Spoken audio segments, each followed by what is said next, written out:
Bonjour, aujourd'hui c'est un retour à Avignon, mais cette fois-ci avec Annie-Pierre. Je m'en vais visiter le Palais des Papes et le Pont d'Avignon, tant dire que je ne suis pas si enthousiaste que ça à revoir le bâtiment, quoique je suis très heureux de le faire avec elle. C'était comment le palais? Oh oui, c'était super beau.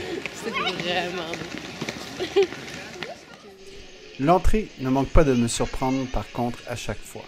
C'est absolument immense, les jolies voûtes, avec ce qu'on voit qui reste des peintures d'antan.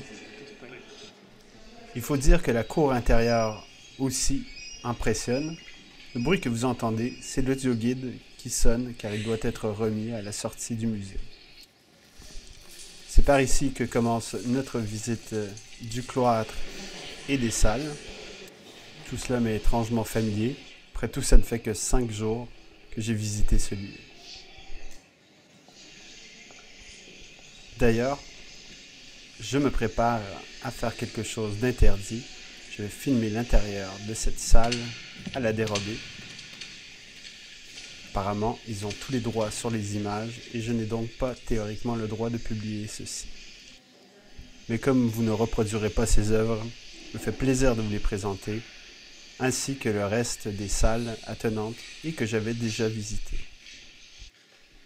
Nous descendons ensuite à la salle du trésor, qui contenait toutes les richesses du palais, et qui est malheureusement vide aujourd'hui.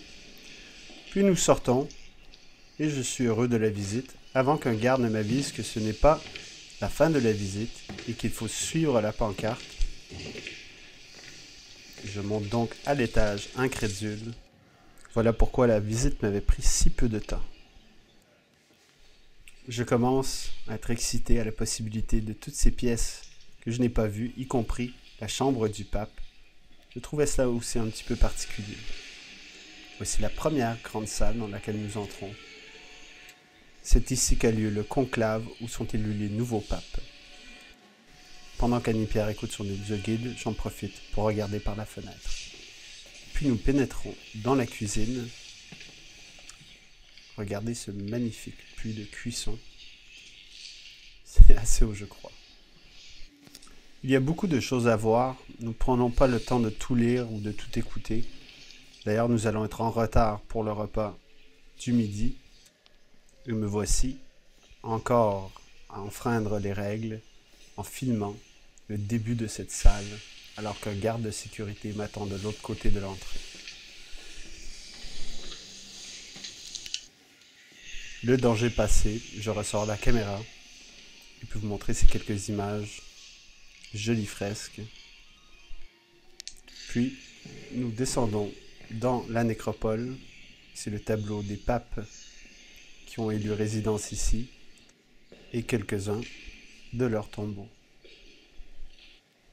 Nous terminons la visite par une des pièces les plus impressionnantes. C'est la salle principale où avaient lieu toutes les grandes cérémonies officielles. Le plafond est très haut.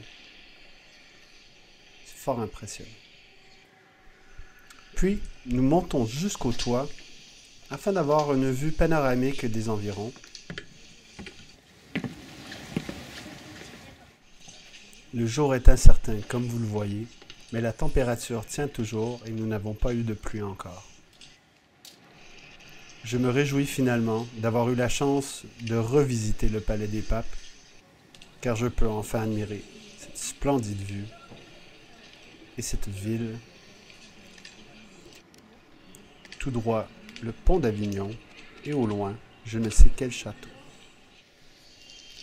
Nous quittons enfin le Palais des Papes par une autre sortie et nous arrivons dans cette rue étrange qui longe le palais. Hallucinant.